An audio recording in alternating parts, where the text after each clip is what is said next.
I have done a PhD and I have done 3 master's degrees in different subjects, years before, and I keep boasting about it. I have been chief of human resources in different organizations, in telecom sector, in United Nations. So I have a diverse perspective on this. If you don't try to be relevant with the time, with the current people, you will be obsolete. So this understanding has to be developed by the senior people as well. You don't. Sometime it happens. I have seen the senior people. They boast about themselves. They say, oh, we have more experience. We have a lot of wisdom, maturity, everything. And then they start, pushing the younger generation, imposing the ideas on them. This is not the right approach because this is a challenge. So we have to understand. And if this kind of situation in the organizations is there, then the HR and the senior managers, they should intervene, and they should create an inclusive work environment where the ideas and the insights and the intellect of everybody is being respected and appreciated. This is very much important. Otherwise, there will be a conflict, and instead of being productive, this kind of inclusive environment will be non-productive, and it will affect the individual as well as the organization. I will share my experience because I have been chief of human resources in different organizations, and I worked with different teams in Pakistan, in Bangladesh, in telecom sector, in United Nations. So I have a diverse perspective on this. First of all, there is no hard and fast rule that where you bring the people together and create a common ground. You have to go with the formal and informal approaches. I strongly believe in informal approaches because it is how the people they come together. For example, you create a retreat for them. You go for a leisure trip. You go offsite for the outside offsite meetings. People they should sit together. They should talk. They should play. They should have some kind of sports together. They can eat. They can sing, dance. Share jokes.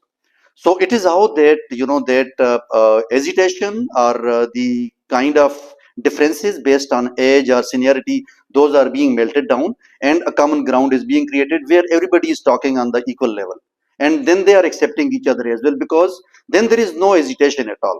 So this is very important. This is I am working with the teams, people in their 40s, in their 30s, and in their 20s. So it's a diverse team right now as well. I am in my 50s, so we all are working together.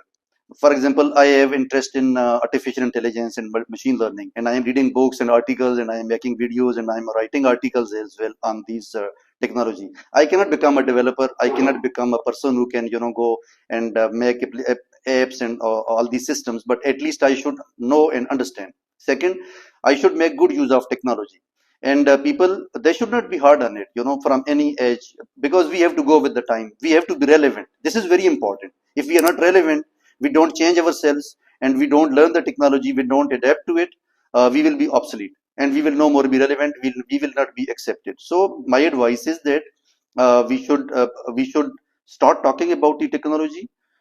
We should take small initiatives where the people who are still not equipped with the digital tools or digital skills, their skills should be upskilled. Where upskilling and reskilling programs should be started in the organizations, maybe at a small scale. Because it's a long term approach. It's a long term goal that the organization they have to achieve. But this culture has to be built where the technology is accepted, technology is learned, and then technology is applied into our work. And regardless of age, uh, that what age I am in and what the other person is, we have to understand the reality on the ground, because right now the overall work environment, the businesses, and the future is all tech. So we have to understand the reality and we have to accept it. I think because learning is a everyday activity. Learning is not something that I have done a degree. For example, I have done a PhD and I have done 3 master's degrees in different subjects, years before, and I keep boasting about it. No, I think okay, I have done those degrees. I have passed that stage, but I am in today in a different world, in a different age, where I have to learn every day, and that's why I read. I read. Books. I read articles on LinkedIn. I Howard Business Review. This is my passion, and I read every month and every day. So we should spend time on learning every day. All the people from all ages, and then they should try to pick ideas from that and then apply into their real time workspace and their real time work. It is how we can create a learning organization. We can create a learning culture If we don't learn and we still think that, oh, our old ideas and our old approaches, those will be workable and they will produce results. No, those approaches will not produce results. Everybody has to read, learn, and then they have to apply. Learning should be a consistent approach every day. This is a good idea. I will add to it.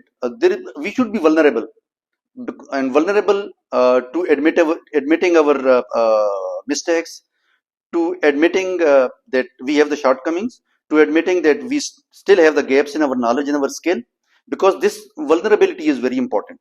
It is how, if we are vulnerable and if we are open, we accept things, it is how we can unlearn and we can relearn. So I think this is a good way forward. It is how it is a simple approach, and it is how it can be adopted, and we can create a better work environment in the businesses.